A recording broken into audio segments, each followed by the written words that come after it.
Huwag kang sobrang mag-alala. Lahat naman tayo ay nag-iisip ng negatibo. Minsan masasabi natin, hindi ako magaling. May iba rin na palagi na lang nag-iisip ng ganyan. Kung iniisip mo na lang palagi na hindi ka magaling, na wala kang kwenta, pwede bang ipasok mo sa isipan mo na ikaw ang pinakamagaling sa sarili mong buhay? Hindi mo lang napapansin kasi puro kamalian na lang ang nakikita mo sa sarili mo. May ibabahagi lang ako sa inyo tungkol sa nakaraan ko na hindi ko pa rin makakalimutan hanggang ngayon. Nung nag-aaral pa ako, I was trying to figure out who I was in relation to others. I discovered something that turned things upside down for me. I had always felt awkward and I didn't feel that I truly fit in with others.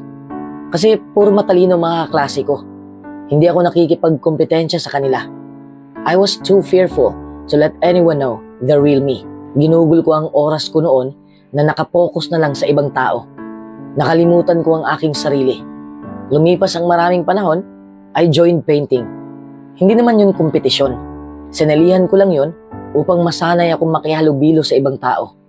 Doon ako nagpakilala bilang ako at maraming nagsasabi na may talento pala ako sa maraming bagay. Na magaling daw ako, talentado, matalino. Pero akala ko, yun na ang ikinasaya ko. Pero ang nakakatawa, imbis na magkakagusto sila sa akin, sila yung ayaw na sa akin. Bakit? Kasi akala nila, ang dami kong alam sa buhay at iniisip nila na sila yung talunan. So, ano ang matutunan natin dito? May taglay tayong kakayahan na hindi pa natin nailabas dahil siguro sa pagiging pagkamahiyain natin. At huwag mong ilabas ang kakayahan mo para lang magpa-impress. I-impress mo ang iyong sarili. Mary Dunbar said, "We are each gifted in a unique and important way. It is our privilege and our adventure to discover our own special light." Minsan kasi naiisip natin na wala tayong kwenta dahil nakabase lang tayo sa itsura natin. Pero alam mo, hindi itsura ang nagdadala ng kagalingan sa buhay. It's great to strive to be the best version of you possible. But what I learned is that being authentically me is what endears me to others. And of course, myself. Loving myself. Loving my awkwardness. Loving my insecurities. Loving my triumphs. Loving my talents. Loving my challenges. And loving everything in between. I don't care about how I look. I care about my goals in life. Dapat kasi maging tapat tayo sa ating sarili. When we are fearless in our approach and embracing our own authenticity, we are good enough. You are good enough. You are truly amazing. Pero kung iniisip mo pa rin na wala kang kwentang tao, tandaan mo ang mga ito. Pero bago po natin ipagpatuloy ang video ito, gusto ko pong i-shoutout muna si Violet Candle. Maraming salamat sa palagi mong panonood. Number 1, alagaan mo ang kaloob-looban mo. Ang kalooban ay tinatawag nating inner child. Alam mo naman siguro ang kantang A Warrior is a Child. Di ba? Napakaganda ng kahulugan ng kanta. At may nabasa akong quote galing kay Steve Maraboli na kailangan mong ipasok sa kukote mo. Stop trying to fix yourself because you are not broken. You are perfectly imperfect and you are powerful beyond measure. Minsan ba'y nagtataka ka kung bakit hindi ka makausad? Nagtataka ka ba kung bakit napaka-harsh mo na sa iyong sarili? Naitatanong mo na ba kung bakit ang dali mong ma-depress? Dahil sa kaloob-looban mo ay may sugat na. Mga sugat na dulot ng negatibong pangyayari. O minsan, tayo lang ang gumagawa. Para lang makakaiwas sa masasakit na pangyayari, binaliwala natin ang kalooban natin. Nagsimula nang nasugatan ang kalooban natin noong bata pa tayo. May lumalaking nagkawatak-watak ang pamilya. May lumalaking hindi nakakaramdam ng pagmamahal. May lumalaki rin sa pang-aabuso. Sa totoo lang, napakaraming mga tao na nasaktan na noong bata pa lang sila. Kaya lumalaki ang iba na may sugat pa ring binitbit. Your inner self needs to be healed. Take some time to consider what your inner self needs. Alamin mo kung ano ba ang kailangan mo. Pagmamahal ba? Pagpapakatotoo? Pagtitiwala? Give your inner self all of the love and care. By doing this, you are building the inner foundation you need to grow and shine most brightly. Pero kung iniisip mo pa rin na wala kang kwenta, number 2, pwede ka pang magbago. Pwede pang magbago ang buhay natin. Huwag kang mawala ng pag-asa. Pero alam mo, hindi ka magbabago kung palagi ka lang tumitingin kung ano ang nakamit ng ibang tao. Imbis na mainggit o nakatunganga ka na lang sa kakaisip tungkol sa tagumpay ng iba, gamitin mo ang kanilang tagumpay upang i-motivate palalo ang sarili mo. Ang dahilan din kung bakit nahihirapan ka ay dahil sa palagi mong pagkukumpara sa iba hanggang umabot sa punto na masasaktan ka na lang. Please, I'm telling you this again. Refrain from comparing yourself to others. Bring your attention back to yourself. Life is enough. Wala nang kulang sa buhay mo. Kung sa palagay mo ay merong kulang, yun ay ang pag-iisip mo ng tama. Enjoy your own life without comparing it with that of another. Ito kasi ang nakakapagpawala ng iyong gana. Yun bang kinukuha mo ang kagandahan ng buhay ng iba tapos pinaglaban mo sa pangit mong buhay? Paanong naging patas yan? Kahit saang anggulo tingnan, talo ka pa rin sa ganyang sitwasyon. Siyempre, hindi ka matutuwa kapag ganyan. Di ba? Pero bakit mo pa rin ginagawa? Alam mo na ngang wala kang patutunguhan sa ganyan eh. It's a surefire recipe for a drop in self-confidence and for unhappiness. It's also not that useful. Paano tayo magbabago kung negatibo na lang ang paningin natin sa ating sarili? Ang maipapayo ko lang sa'yo, dapat alam na alam mo kung kailan magsisimula yung pagkukumpara mo. Kapag alam mo na kung kailan susulpot ang ganitong pag-iisip, sabihin mo sa sarili mo, tigilan na natin to. At itigil mo na kaagad. Isipin mo kaagad yung mga bagay na nasa sayo na. Yung mga bagay na pinahalagahan mo. Yung mga taong minahal mo at minahal ka. Yung mga biyayang natanggap mo sa buhay. Isipin mo lahat ng positibong nangyari sa buhay mo. Make this a regular practice and you will start to be happier with your life. Kahit ikumpara mo ang kalakasan ng iba, laban sa kalakasan mo, talo ka pa rin. Bakit? Hindi pwedeng equal ang resulta sa buhay natin. There will always be those who are better and those who are worse. Kahit na nga lamang ka sa kanila, ay hindi mo pa rin pwedeng ikumpara ang sarili mo sa kanila. Hindi yan makakatulong sa buhay mo. Kasi ego ang pinapakita mo dito. Sa palagi mong pagkukumpara, hindi mo na namamalayan na may inggit na palang nakabara dyan sa puso mo.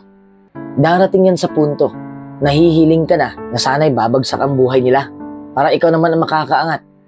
Napakalaking mali ang gawain yan. Kung gusto mong magbago, gawin mo lang ang iyong makakaya. Pero kung iniisip mo pa rin na wala kang kwenta, number 3, yakapin mo ang sarili mo. Diyan mo lang mararamdaman na may halaga ka pala. Isigaw mo nga sa mundo na minsan ay magkakamali ka rin. Bahagi na ang kamalian sa ating buhay. Kaya't huwag kang maging harsh sa sarili mo. Yakapin mo ang iyong sarili. Kahit ako ay nagkakamali rin. Minsan din ako ay nalulungkot, nagagalit, naiirita sa maliit na bagay. Yes, I sweat the small stuff sometimes. I'm far from perfect in every possible way. But I don't let my imperfections stop me from embracing all of that. It's all me. I believe in having compassion for this human body, having compassion for these unruly emotions, and my mistake-ridden behavior in its entirety. I embrace all of it because it's all included in my wholeness. Hindi naman ibig sabihin ng yakapin ay yakapin mo na lang kahit ang pangit mong ugali. What I mean is, you have to stop doing negative things. Yakapin mo lang ang mga positibong bagay.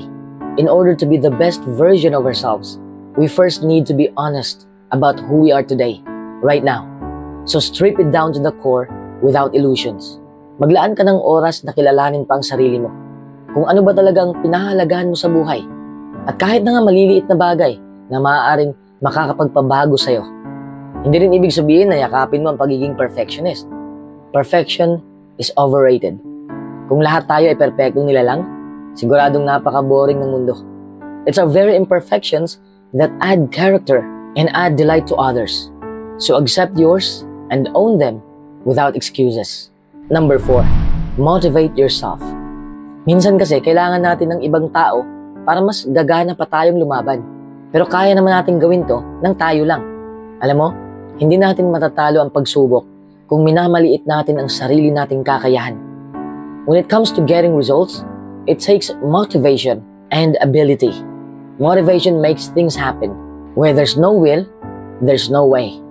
One of the best ways to improve your personal effectiveness is to master your motivation and find your drive. Ito kasi ang tanging paraan upang makaatake pa tayo sa labanan. At syempre pa, makaka-inspira pa rin tayo sa iba. Paano mo ba ma-motivate ang sarili mo nang ikaw lang? Alamin mo ang bakit mong mga katanungan sa buhay. Bakit ako nandito? Bakit ginawa ko ito? Bakit nangyari ito sa akin? At alam ko na marami pang mga bakit dyan sa ulo mo. Isa-isahin mo lang na sagutin yon. Diyan mo malalaman na napakalaki ng kwenta mo sa mundong ito. Diyan mo rin malalaman na may marami ka palang kalakasan na nakatago sa kaloob-looban mo. Lahat na lang kasi na nakikita mo ay puro kahinaan mo lang. Spending too much time in your weaknesses wears you down. Spending more time in your strengths helps you renew your energy and helps you find your flow. Strengths are the place where you can grow your best. Gawin mo lang ang mga bagay na nakakapagpasaya sa'yo. Success builds on itself. And this helps you build momentum. At the end of the day, all motivation really comes down to self-motivation. And you get better at motivation by building your self-awareness. Embrace your own authenticity and begin your journey of self-discovery and self-love. Always remember this. You are better than good enough.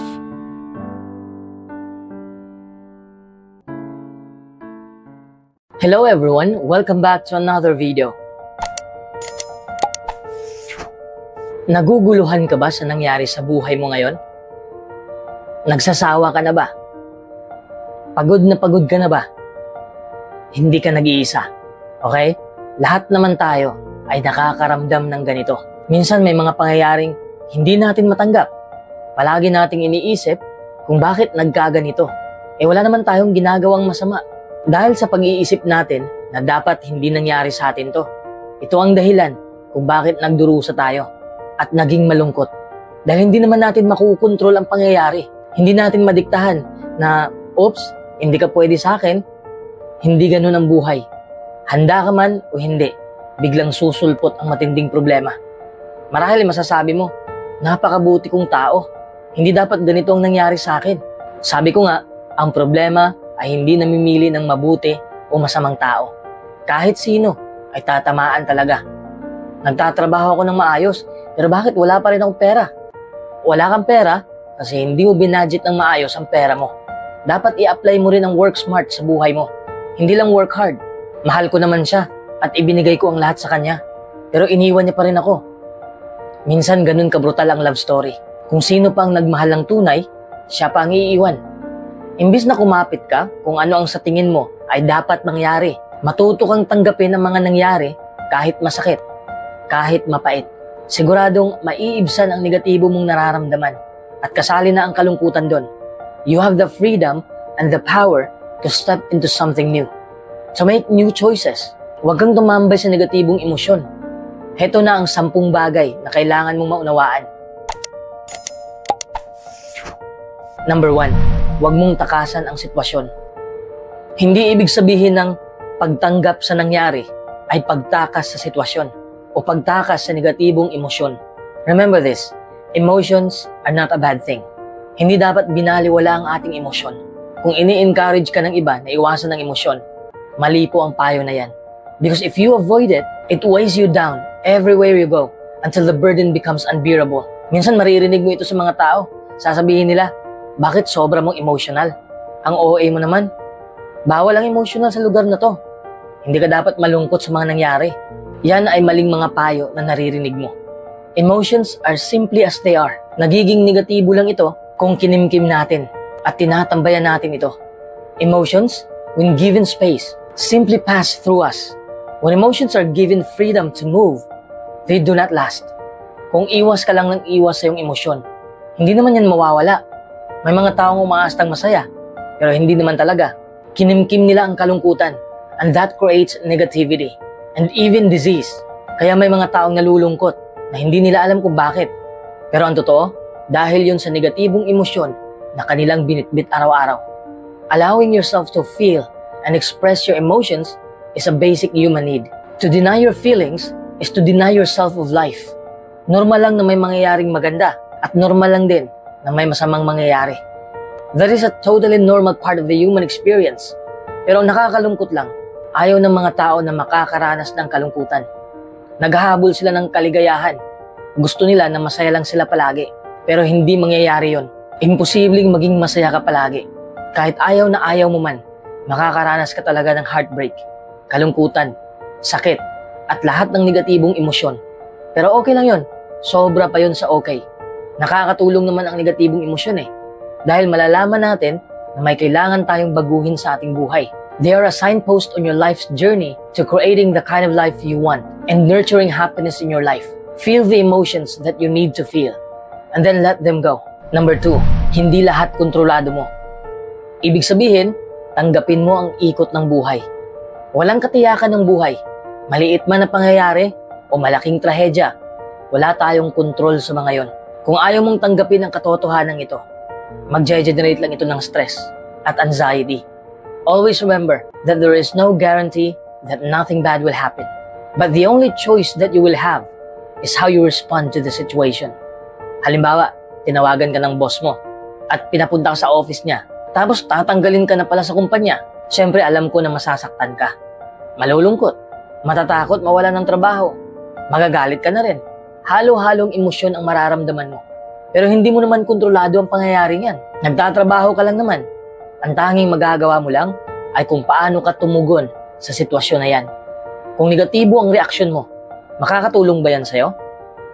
Maibabalik mo ba ang iyong trabaho kung magwawala ka? Ang mas masaklap, mas lalong magagalit pa ang boss mo sa'yo. Embrace what life throws at you. Life is precious, and although it's scary that we can't control everything about it, it is the truth. Allow life to happen, and everything will fall into place. After all, everything will be okay in the end. And if it's not okay, it's not the end. Number 3, magbabago ang lahat. Tanggapin mo ang katotohanan yan. Minsan ang taong nagmamahal sa'yo ngayon ay hindi ka na mahal bukas. Totoo yan, kaya tanggapin mo na walang mananatiling pareho sa mundong ito.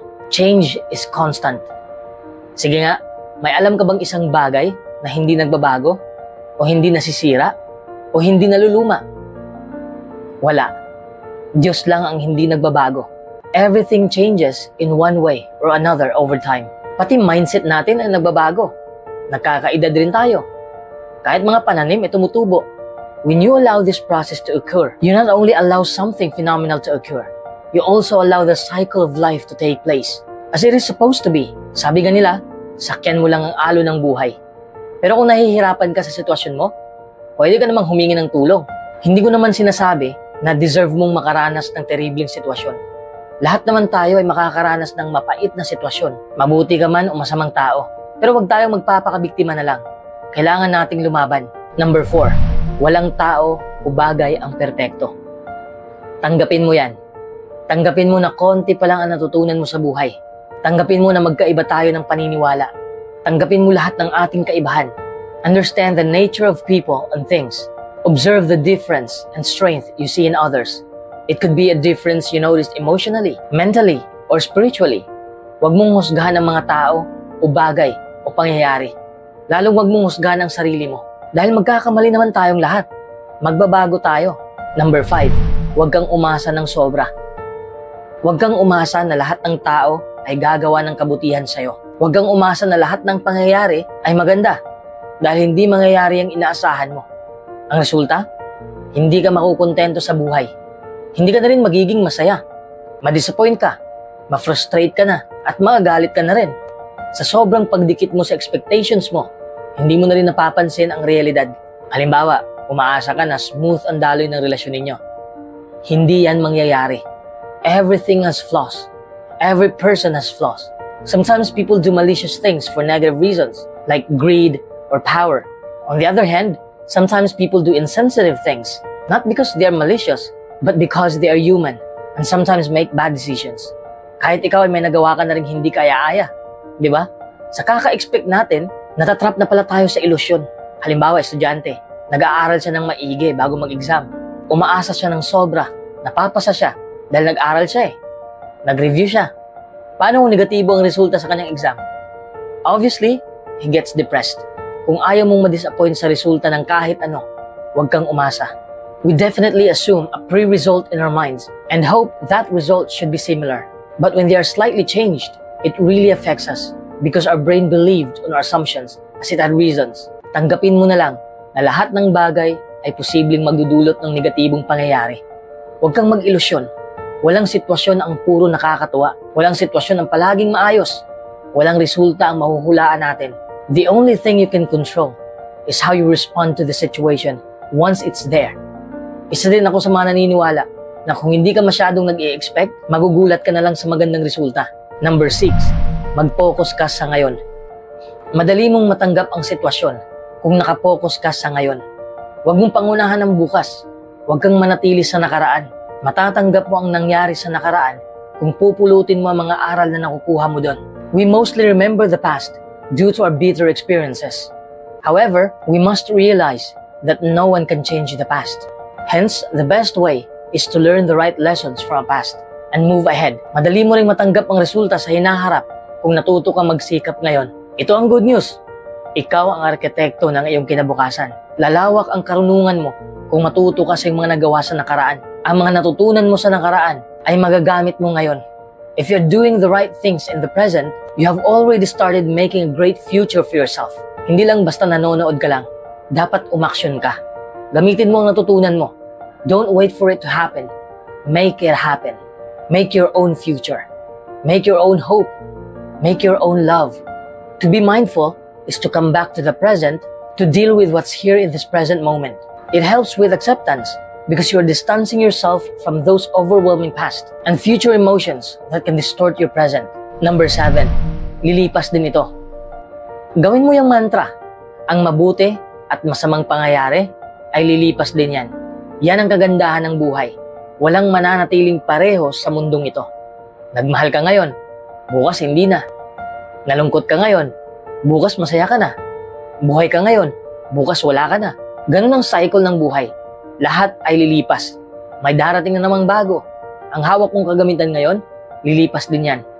From that I mean, we have to be strong enough to seek the insight to understand this simple fact that except God, nothing is permanent in this universe. Uulitin ko, walang tao, walang kaganapan, walang aksyon, walang consequences ang mananatili magpakailanman. They have to pass gradually because they need to complete a specific type of cycle. Mas madaling sumaya at makontento kapag na-appreciate mo kung anong nangyari ngayon bago pa ito lumisan. Number 8, huwag mong sisihin ang Diyos. Tandaan mo, hindi porket napakamakapangyarihan ng Diyos at siya ang may lalang ng lahat ng bagay, siya na ang may kagagawan sa lahat ng nangyayari sa mundo, pati na sa lahat ng kasamaan. Pero ano ang sinasabi ng Biblia tungkol sa tunay na Diyos? Basahin natin ang iilang mga teksto. Unahin natin ang awit 145:17. Ang Diyos ay matuwid sa lahat ng kanyang daan at tapat sa lahat ng ginagawa niya. Sa Deuteronomio 32:4, dahil lahat ng ginagawa niya ay makatarungan. Isang Diyos na tapat at hindi kailanman magiging tiwali. Matuwid at tapat siya. Santiago 5:11, itinuturing nating maligaya ang mga nakapagtiis. Nalaman ninyo ang tungkol sa pagtitiis ni Job at kung paano siya pinagpala ng Diyos ng bandang huli. At nakita ninyo na ang Diyos ay napakamapagmahal at maawain. Hindi ang Diyos ang may kagagawan ng masasamang bagay. Pero inuudyukan ba niya ang mga tao na gumawa ng masama? Hindi. Sinasabi ng Biblia sa Santiago 1:13, kapag dumaranas ng pagsubok, huwag sabihin ninuman, sinusubok ako ng Diyos. Dahil ang Diyos ay hindi masusubok na gumawa ng masama at hindi rin niya sinusubok ang sinuman na gumawa ng masama. Hindi sinusubok o inuudyukan ng Diyos ang sinuman na gumawa ng masama ni manggagaling man sa kanyang masasamang bagay. Kaya sino o ano ang pinagmumulan ng masasamang bagay? Ang dating tapat na anghel ng Diyos, si Satanas na Diablo. Hindi siya nanindigan sa katotohanan at nagdala ng kasalanan sa sanlibutan. Siya ang pasimuno ng rebelyon sa halamanan ng Eden. Tinawag siya ni Jesucristo na isa na balakyot at tagapamahala ng sanlibutan. Sa pangkalahatan, sinusunod ng tao si Satanas. Nagpapadala sila sa kanyang panghihikayat na ipagwalang bahala ang mga pamantayan ng Diyos. Basahin natin ang unang Juan 5:19. Alam ninyo na tayo ay nagmula sa Diyos, pero ang buong mundo ay nasa ilalim ng kapangyarihan ng isa na masama. May iba pang espiritong nilalang na naging masama at sumama kay Satanas. Binanggit ng Biblia na si Satanas At ang kanyang mga demonyo ang nagliligaw sa buong tinatahanang lupa na nagdulot ng kaabahan sa lupa. Kaya sa Satanas na Diablo, ang pangunahing dapat sisihin sa labis na kasamaan. Malinaw na walang kasalanan ng Diyos sa masasamang bagay na nangyayari sa tao. Hindi sa kanya galing ang pagdurusa. Kaya ngayon, tanggapin mo ang katotohanan ito upang hindi mo nasisihan ng Diyos sa masasamang nangyari sa'yo. Number 9, mapapatawad mo pero hindi mo malilimutan. Tanggapin mo ang katotohanan yan. Hindi porket pinatawad mo ng isang tao ay makakalimutan mo na rin ang nagawa niya. Ibig kong sabihin, dapat matuto ka rin dumistansya sa kanya, lalo na kapag traumatic ang nagawa niya sa'yo. Kailangan mong matuto. May karapatan kang lumayo para hindi na maulit ang nangyari. Ganito lang yon. Kapag may nasirang gamit o nabasag, ma-repair mo man, ma-fix mo man, pero may marka pa rin nananatili doon. Similarly, if somebody cheats, deceives, hurts, or lies to you in any capacity, big or small, mahihirapan ka ng magtiwala sa taong ito. Mapapatawad mo man ang taong yon, pero dapat sabihin mo sa kanya na hindi mo makakalimutan ang nangyari para masigurado mo na hindi niya uulitin pa. Pero hindi ko naman sinasabi na kimkimin mo ang negatibong nangyari. Bitawan mo yon. Pero kahit anong gawin mo, nakatatak na yon sa isip mo. Kaya hindi ako naniniwala sa forgive and forget na yan. Mas naniniwala pa ako na tunay kang nagpatawad pero hindi mo naman makakalimutan ang nangyari sa'yo. And at the same time, walang grudges na kinimkim. Number 10, sanayin mong tanggapin ang katotohanan. Mas mabuti pang saktan ka ng katotohanan para naman matauhan ka. Para naman hindi ka na mag-i-illusion pa. Make a regular effort to practice acceptance in your life. Siguradong sasaya ka. The sooner you accept life for what it is, the happier you will be. 31 years old na ako at marami na akong pinagdadaanan sa buhay na sobrang mapait. Marami na rin ako natutunan at inilista ko yun lahat gaya ng here and now. Ibig sabihin na dapat mag-focus lang tayo sa araw na ito. Sa kasalukuyan natin, small and simple. Ibig sabihin na huwag maging arugante, huwag mangungontrol, huwag gumastos ng higit pa sa kinikita mo, huwag magpa-impress. Just be yourself, slow and steady. Ibig sabihin, hindi bahay ng mabagal, basta't hindi lang huminto sa ating paglalakbay. Makakarating din tayo doon, mindful and grateful. Ibig sabihin, dapat focus ang atensyon mo sa bawat panahon. Kung nagbubulag-bulagan ka lang, kung nagbibingihan ka lang, marami kang makaligtaan sa mundo. The beauty of nature will be lost on you. Kaya manatiling mapanuri at mapagmatsyag at magpasalamat sa mga bagay na nasa mga kamay mo na. And of course, some things are greater than others. Some things you won't be able to just accept and let flow past you. Ayos lang yan. Parte yan ng ating buhay. Yan ang mga natutunan ko sa buhay.